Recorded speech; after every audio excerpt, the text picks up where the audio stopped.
जय माँ काली। आइए सुनाते हैं आपको माँ भगवती काली की कथा। उससे पूर्व जानते हैं आज का पंचांग। चैत्र शुक्ल सप्तमी, नक्षत्र पुनर्वसु, योग सुकर्मा, करण वणिज, वार सोमवार। जय माँ काली। आज नवरात्रि का सप्तम दिवस है और आज माँ भगवती कालरात्रि का पूजन किया जाता है।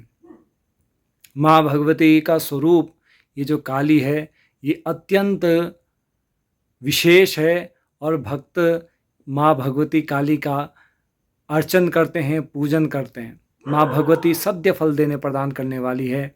आइए जानते हैं कि माँ भगवती ने ये स्वरूप क्यों और कब धारण किया।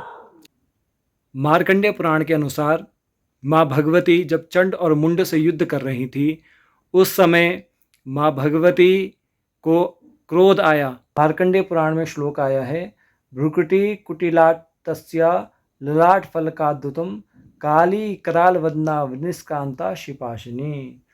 उस समय क्रोध के कारण माँ भगवती का मुख काला पड़ गया, ललाट में भौहें टेढ़ी हो गई और वहाँ से तुरंत विकराल मुखी काली प्रकट हुई, जो हाथ में तलवार और पाश लिए हुए थी। वे विचित्र खटवांग धारण किए, चीते के चम्र की साड़ी पहने, नरमुंडों की माला से विभूषित थी। माँ भगवती अत्यंत भयंकर जान पड़ती थी। ऐसा माँ भगवती का काली का स्वरूप मार्कंडेय पुराण में वर्णन किया गया है। माँ भगवती काली प्रत्यक्ष फल प्रदान करने वाली हैं और भक्तों की सदा रक्षा करने वाली हैं।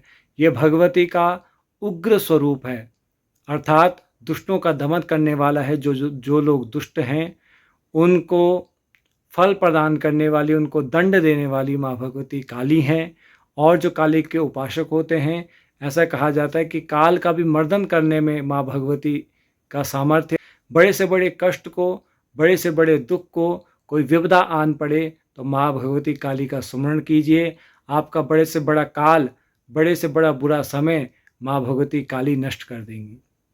काली की पूजन विधि अनेक प्रकार से की जाती है, जो सात्विक भी हो सकती है, राजसिक भी हो सकती है और तामसिक भी हो सकती हैं।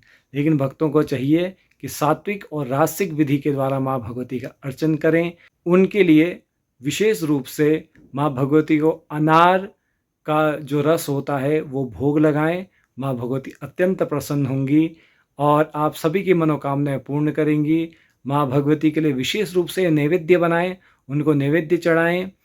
श्रीफल अथवा गोलिया माँ भगवती को अर्पित कर सकते हैं। पानी वाला नारियल माँ भगवती को अर्पित कर सकते हैं और उसका जल माँ भगवती को अर्पित कर सकते हैं। ये बहुत ही उत्तम रहेगा माँ भगवती की प्रसन्नता के लिए। आप सभी की मनोकामनाएं पूर्ण हो, ऐसी मैं कामना करता हूँ। और आपको किसी भी प्रकार की कोई शंका हो देवी पूजन से अथवा किसी प्रकार की कोई जिज्ञासा हो तो आप मैसेज में छोड़ दें। हम आपकी समस्या का वैदिक विधि के द्वारा समाधान करने का प्रयास करेंगे। जय माता दी।